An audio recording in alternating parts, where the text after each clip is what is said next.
গোহনপুর নামে একটা গ্রাম ছিল, আর গ্রামের শেষ প্রান্তে জঙ্গলের দিকে আছে একটা পুরনো বাড়ি। দিনের আলো সে বাড়িটাকে ভয়ঙ্কর লাগে। গ্রামবাসী ভয়ে কেউ ওই দিকে যাওয়ার সাহস করে না। গ্রামবাসী বলে বাড়ির ভেতর থেকে মাঝে মাঝে আসে কান্নার শব্দ। গ্রামের লোকেরা একে ডাকে ফজল জমিদারের বাড়ি।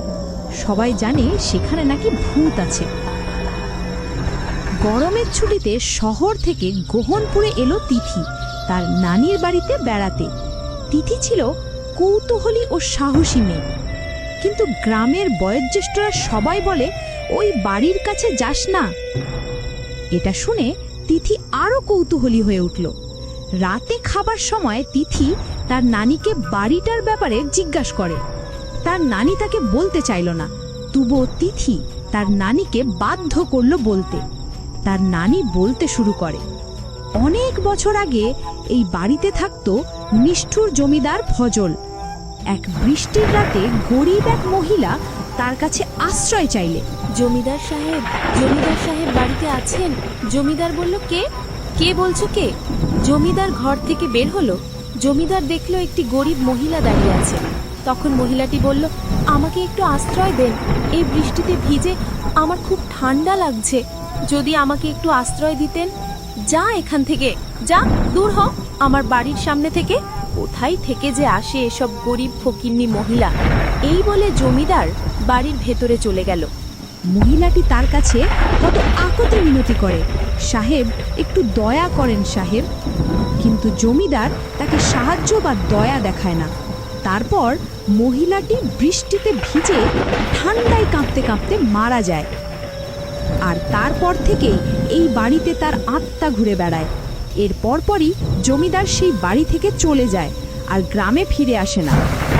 তিথি মনোযোগ দিয়ে শুনল, কিন্তু ভয় পেল না। পাশে বসা তার বন্ধু রাফি কেঁপে উঠল, মুখে কেবল বলল, আমরা ওখানে যাব না, ঠিক তো? পরের দিন সকালবেলা একটি ভয়ানক ঘটনা ঘটে গেল। একজন গ্রামের মানুষ হঠাৎ মারা গেল। লোকটা ছিল ধনী পরিবারে। কেউ বলল কাল রাতে ওই বাড়ি থেকে আলো বেরোচ্ছিল, আর তারপরে দুর্ঘটনা। এর মৃত্যু স্বাভাবিক না। তিথির মন প্রশ্নে ভরে গেল, সত্যি কি ভূত? পরের দিন সে সিদ্ধান্ত নিল সত্যটা নিজে খুঁজবে। অন্ধকার নামতেই টর্চ হাতে বের হলো তিথি আর রাফি বলে, আমার খুব ভয় লাগছে, আমি তোর সাথে যাব না। এটা বলতে তিথি তার হাত ধরে নিয়ে যায় তার সাথে। সে চিৎকার করে, ও নানি! চারদিকে শুধু অন্ধকার আর অন্ধকার। তারা পৌঁছে যায় সে বাড়িটার কাছে। তারা যা দেখলো, বাড়িটা একবারে পুরনো, শেওলা ধুলো বালি পড়ে আছে, জানালাগুলো ভাঙ্গাচুরা, দেখতে আসলে ভয়ঙ্কর। কিন্তু তিথি ভয় না পেয়ে বাড়ি দিকে এগিয়ে গেল। রাফি ভয়ে ভয়ে তিথির পিছন পিছন যাচ্ছে। তিথি দরজায় হাত দিতেই সেটা খুলে গেল। ভেতরে ঢুকেই টের পেল বাতাস যেন অন্যরকম, ঠান্ডা, ভারী আর শূন্য। ভিতরে দেখতে আরো ভয়ঙ্কর। চারদিকে মাকড়সার বাসা, দেয়ালে ধুলো বালিতে ভরা, বাদুড় উড়াউড়ি করছে। হঠাৎ পুরনো একটা চেয়ার নিজে নিজে দুলতে শুরু করে। কান্নার শব্দ ভেসে আসছে। রাফি ফিসফিস করে বলল, তিথি চল ফিরে যাই। তিথি চুপচাপ বলল, না, এখানেই সত্যিটা লুকানো আছে। এক কোণ থেকে আসা মৃদু আওয়াজে তারা থেমে গেল। অন্ধকারে এক আবছা। হঠাৎ এক নারী কণ্ঠ ভেসে এলো, তোমরা এখানে কেন এসেছো? তিথি সাহস করে বলল, আমরা জানতে এসেছি গত রাতে যিনি মারা গেছেন তাকে কে মেরেছে। কণ্ঠটা কেঁপে উঠল, হ্যাঁ, আমি মেরেছি। তুমি তাকে কেন মেরেছো? কারণ একটা লোক তার কাছে আসছে সাহায্যের জন্য। লোকটা খুব অসহায় ছিল, কিন্তু সে তাকে তাড়িয়ে দিয়েছে। আমি অন্যায় সহ্য করতে পারিনি, এই জন্য। কিন্তু তুই আমাকে এটা কেন জিজ্ঞাসা করছিস? আমি তোমাকে সাহায্য করতে চাই। তুই আমাকে কি সাহায্য করবি? তুমি কি চাইছো? আমি চাচ্ছি যে এই গ্রামের ধনী গরিব সবাই একসাথে সুখ দুঃখে মিলেমিশে থাকবে, তবেই আমার আত্মা শান্তি পাবে, আর আমি এখান থেকে সারা জীবনের জন্য চলে যাব।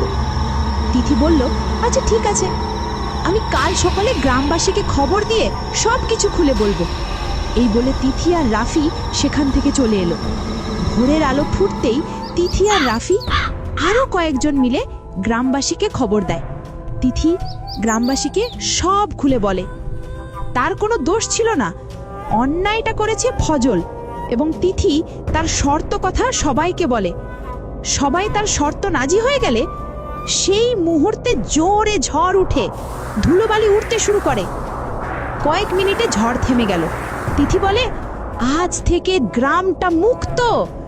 গ্রামবাসী তিথির প্রশংসা করতে শুরু করে। তিথি হেসে হেসে বলল, ভয়ের মুখোমুখি হলেই ভয় ছোট হয়ে যায়। তোমরা যদি ভূতের মুখোমুখি না হতে চাও তাহলে ভিডিওতে একটা লাইক দিয়ে দাও, কারণ এরকম ঘটনা তোমার সাথেও ঘটতে পারে।